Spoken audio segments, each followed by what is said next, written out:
Today, federal officials responsible for securing the election and U.S. critical infrastructure said that while they were tracking small-scale disruptions to tomorrow's vote, they saw no evidence of activity that could affect the outcome. The threats to influence and interfere with the vote include disinformation, hacking, and even attempts to foment violence by both domestic and foreign actors.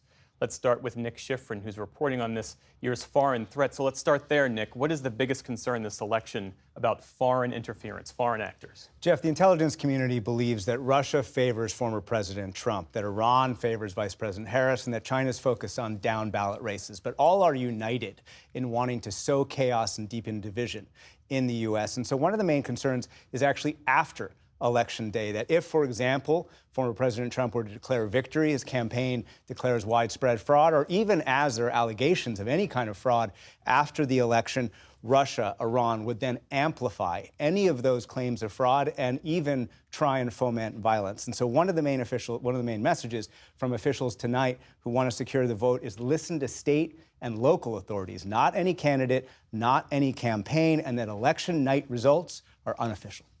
Let's talk more about Russia. What's the specific concern? Intelligence community officials say that Russian actors are the most sophisticated, even knowing which swing states to target, and they have generated the most viral content. This weekend, the FBI called out a new video. You see there, it makes false allegations about early voting. The intelligence community has not identified this video as Russian created, but multiple researchers today told me it was likely by the Russian group Doppelganger. Overall, the intelligence community says Russian actors have released a, quote, fire hose of disinformation, including videos like this one about Haitian voters that undermine Americans' faith in the election results. And officials say many videos like this one, false claims about ballots in Bucks County, Pennsylvania, are designed to help Trump and amplify his claims of fraud and at the same time denigrate Vice President Harris. You see another one there with a false claim about Harris and rare rhinos.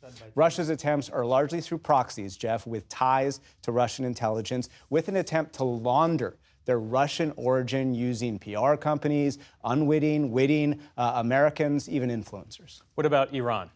The Department of Justice indicted 3 Islamic Revolutionary Guard Corps officials earlier this year for hacking the Trump campaign, stealing emails and documents, and trying to leak those emails and documents to the media and even to the Harris campaign.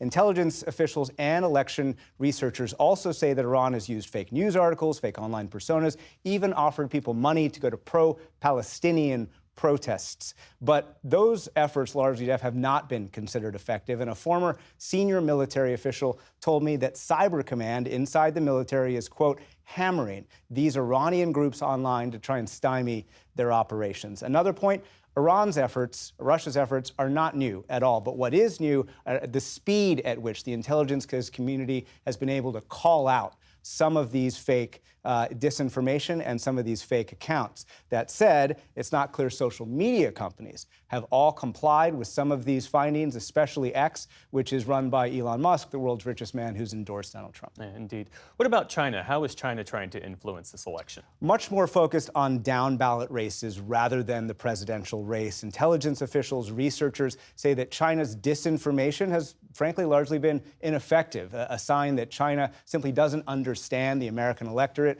or American voting patterns as much as especially Russia. But, Jeff, that doesn't mean that they're not trying. Nick Schifrin, thanks to you as always. Thank you.